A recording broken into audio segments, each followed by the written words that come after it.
Assalamualaikum warahmatullahi wabarakatuh. Selamat pagi adik-adik. Bagaimana kabarnya hari ini? Alhamdulillah. Sebelumnya untuk pembelajaran kita kali ini apakah ada yang tidak hadir? Alhamdulillah hadir semua ya.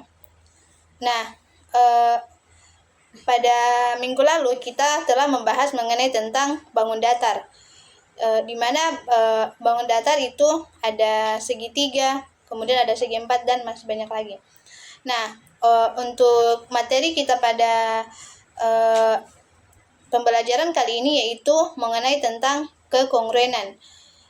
Di mana adapun tujuan pembelajaran kita yaitu kalian dapat memahami pengertian dari kekongruenan, kemudian apa saja syarat-syarat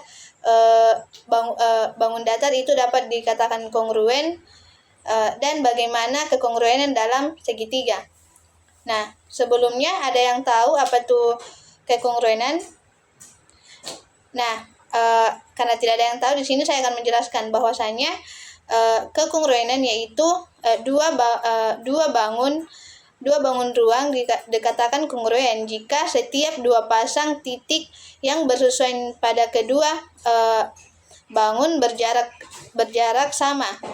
Dapat pula dikatakan dua buah bangun datar yang kongruen itu jika mempunyai bentuk dan ukuran yang sama.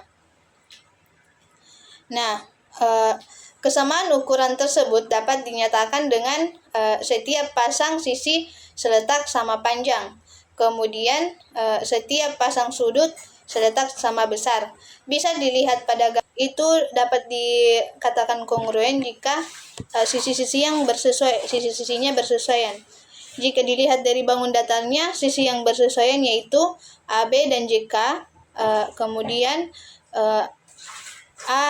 BC dan KL. Di sini BC sama dengan KL, kemudian CD dan LM, kemudian DA dan MJ. Nah, adapun sudut-sudut yang bersesuaian yaitu sudut A dan sudut J, kemudian sudut B dan sudut K, kemudian sudut C dan sudut L, kemudian ada sudut D dan sudut M. Jika pada bangun ABCD dan JKLM memenuhi kedua syarat tersebut, maka bangun ABCD dan JKLM ini dapat dikatakan kongruen. Selanjutnya kita masuk pada materi kekongruenan segitiga. Jika menyangkut tentang kekongruenan segitiga, maka dua segitiga dikatakan kongruen jika dan hanya jika sisi dan sudut yang bersesuaian sama besar. Untuk menguji apakah dua segitiga kongruen atau tidak perlu menguji semua pasangan sisi dan sudut yang bersesuaian. Dua segitiga dikatakan kongruen jika memenuhi salah satu kondisi tersebut. Yang pertama yaitu ketiga pasangan sisi yang bersesuaian sama panjang biasa disebut dengan kriteria sisi-sisi. Kemudian yang kedua, dua pasang sisi yang bersesuaian sama panjang dan sudut yang diapitnya sama besar bisa disebut dengan kriteria sudut kemudian sisi. Nah, yang ketiga, dua pasang sudut yang bersesuaian sama besar jika besar dan sisi yang menghubungkan kedua sudut tersebut sama panjang. Itu biasa disebut dengan kriteria sudut sisi sudut. Kemudian yang ketiga yaitu yang terakhir yaitu dua pasang sudut yang bersesuaian sama besar dan sepasang sisi yang bersesuaian sama panjang. Biasa disebut dengan kriteria sudut dan sisi. Nah, itulah materi mengenai tentang kekongruenan dan kekongruenan segitiga. Untuk pembelajaran kita cukup sampai di sini. Kemudian untuk minggu depan kita akan mempelajari mengenai tentang